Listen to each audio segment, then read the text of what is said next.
पीबीएनएस podcast. आज के podcast में बात राष्ट्रीय अंतरिक्ष नीति 2023 की, जिसे केंद्रीय मंत्रिमंडल ने मंजूरी दे दी है। इसका उद्देश्य देश के अंतरिक्ष विभाग की भूमिका को बढ़ावा देना और अनुसंधान, शिक्षा, स्टार्टअप और उद्योग को बड़ी भागीदारी देना है। ये नीति भारतीय अंतरिक्ष अनुसंधान संगठन यानी इसरो और निजी क्षेत्र की संस्थाओं जैसे संगठनों की भूमिकाओं और जिम्मेदारियों को भी निर्धारित कर पाएगी। इसके साथ ही कैबिनेट ने महाराष्ट्र के हिंगोली में लीगो यानी laser interferometer gravitational wave observatory की स्थापना को भी मंजूरी दी है। आइए विस्तार से समझते हैं कि आखिर क्या है राष्ट्रीय अंतरिक्ष नीति 2023 और आखिर इसे भारत के अंतरिक्ष क्षेत्र के लिए इतना महत्वपूर्ण क्यों माना जा रहा है। सबसे पहले समझते हैं कि क्या है राष्ट्रीय अंतरिक्ष नीति। अंतरिक्ष क्षेत्र को निजी क्षेत्र के लिए खोलने के लगभग 3 साल बाद केंद्रीय मंत्रिमंडल ने गुरुवार को निजी क्षेत्र के खिलाड़ियों द्वारा भागीदारी की प्रक्रिया को कारगर बनाने के लिए भारत की अंतरिक्ष नीति 2023 की मंजूरी दी है। ये नीति साफ तौर से न केवल निजी खिलाड़ियों बल्कि सार्वजनिक निजी मध्यस्थ इन स्पेस और विभाग की वाणिज्यिक शाखा न्यू स्पेस इंडिया लिमिटेड की भूमिकाओं और जिम्मेदारियों को भी स्पष्ट रूप से बतलाएगी।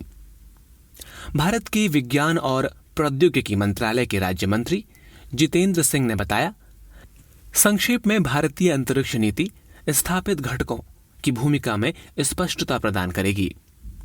उन्होंने कहा कि निजी क्षेत्र की कंपनियां अब रॉकेट, उपग्रह और प्रक्षेपण यान बनाने, डेटा संग्रह और प्रसार करने में सक्षम होंगे।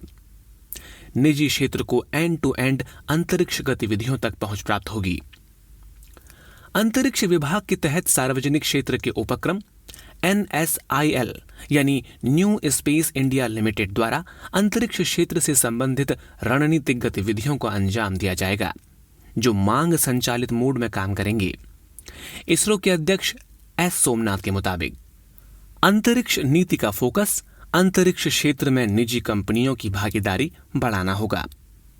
वे कहते हैं कि हाल ही में बनाई गई एजेंसी इन स्पेस यानी भारतीय राष्ट्रीय अंतरिक्ष संवर्धन और प्राधिकरण केंद्र, भारतीय अंतरिक्ष अनुसंधान संगठन और गैर सरकारी संस्थाओं के बीच इंटरफेस होगी। बता दें कि न्यू स्पेस इंडिया लिमिटेड यानी NSIL भारत सरकार का एक सार्वजनिक क्षेत्र का उपक्रम और भारतीय अंतरिक्ष अनुसंधान संगठन की वाणिज्यिक शाखा है। इसकी स्थापना 6 मार्च 2019 को अंतरिक्ष विभाग और कंपनी अधिनियम 2013 के प्रशासनिक नियंत्रण के तहत की गई थी।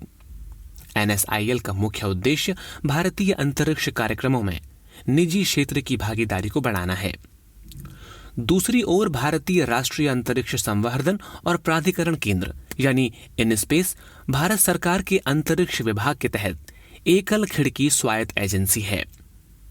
पीएम मोदी के नेतृत्व में केंद्रीय मंत्रिमंडल ने जून 2020 में अंतरिक्ष क्षेत्र को खोलने और अंतरिक्ष गतिविधियों के पूरे क्षेत्र में भारतीय निजी क्षेत्र की भागीदारी को सक्षम करने और निजी क्षेत्र की भागीदारी को सुविधाजनक बनाने के लिए सरकार ने भारतीय राष्ट्रीय अंतरिक्ष संवर्धन और प्राधिकरण केंद्र इनस्पेस को एकल खिड़की स्वतंत्र नोडल एजेंसी के रूप में बनाया है, जो अंतरिक्ष विभाग में एक स्वायत्त एजेंसी के रूप में कार्य करती है। आइए अब जानते हैं कि अंतरिक्ष क्षेत्र में शिक्षा, उद्योग और स्टार्टअप को अंतरिक्ष नीति 2023 से क्या फायदा मिलेगा। इसरो के अध्यक्ष एस सोमनाथ कहते हैं, वैश्विक अंतरिक्ष अर्थव्यवस्था में भारत की हिस्सेदारी अभी लगभग 2% है और राष्ट्रीय अंतरिक्ष नीति से उम्मीद है कि यह भविष्य में तकरीबन 10% तक बढ़ेगी।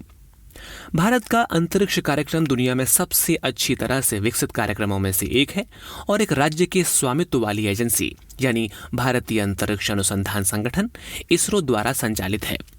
इस नीति के माध्यम से भारत दूर संवेदी उपग्रह विकसित करने में अपनी अंतरिक्ष अनुसंधान क्षमता का उपयोग और अधिक कर पाएगा, जो मिट्टी, सूखे की स्थिति और फसल विकास की निगरानी के लिए महत्वपूर्ण डेटा प्रदान करता है। राष्ट्रीय अंतरिक्ष नीति से भारत से ग्रामीण स्तर पर अंतरिक्ष जागरूकता कार्यक्रम शुरू करना भी लाभप्रद होगा। इसके अलावा विशेष रूप से छात्राओं के लिए कॉलेज इसरो इंटर्नशिप कॉरिडोर का निर्माण किया जा सकेगा, ताकि वे धरती से पार अंतरिक्ष में भी अपने पंख पसार सकने की संभावनाओं से परिचित हो सकें। हाल ही में भारत की 750 स्कूली छात्राओं द्वारा निर्मित आजादी सेट इस दिशा में एक दृढ़ कदम था। इसका सबसे बड़ा असर भारत के अंतरिक्ष बाजार के लिए लागत प्रतिस्पर्धी और विश्व स्तरीय उत्पादों के साथ ही सेवाओं पर पड़ेगा, जिससे सस्ती और गुणवत्तापूर्ण अंतरिक्ष सेवाओं और वस्तुओं का उत्पादन होगा। इस क्षेत्र में स्टार्टअप बढ़ने से रोजगार में भी बढ़ोतरी होगी और अंतरिक्ष क्षेत्र के लिए कई सारे नए अनुसंधान और प्रक्रियाओं में भी बढ़ोतरी होगी।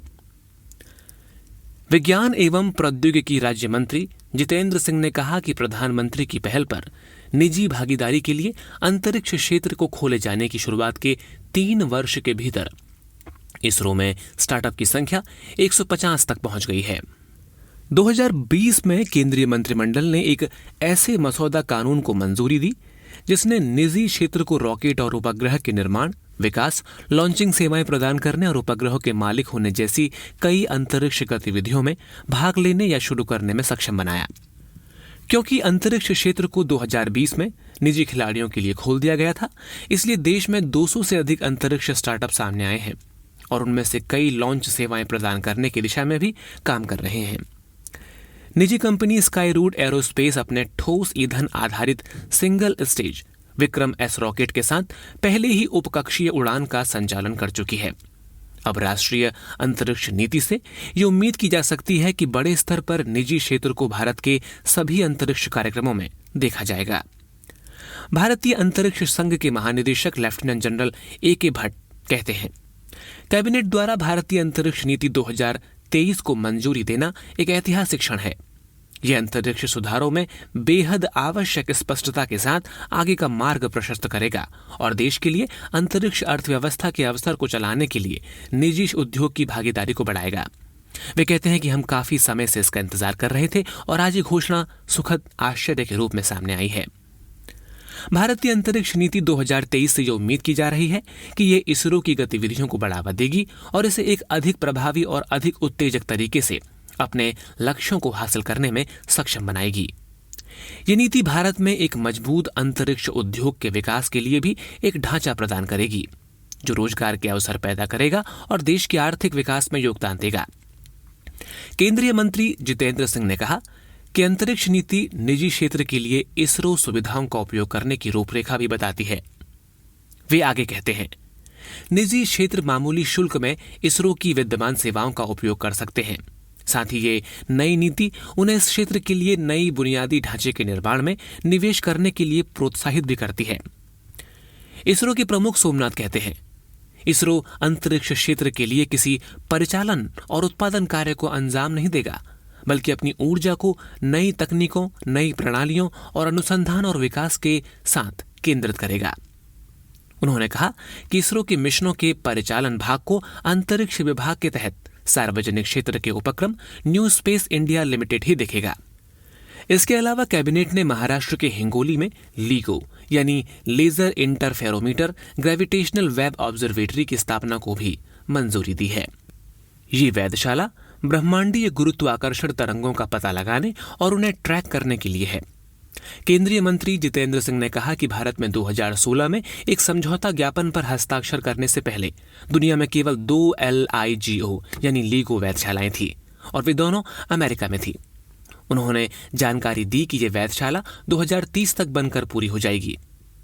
उन्होंने आगे कहा, यह हमारी खगोलीय क्षमता में वृद्धि करेगी और हमें न केवल भारत बल्कि दुनिया के बाकी हिस्सों के लिए इनपुट और फीडबैक देने में भी सक्षम बनाएगी, जिससे भारत को वैश्विक भूमिका मिलेगी।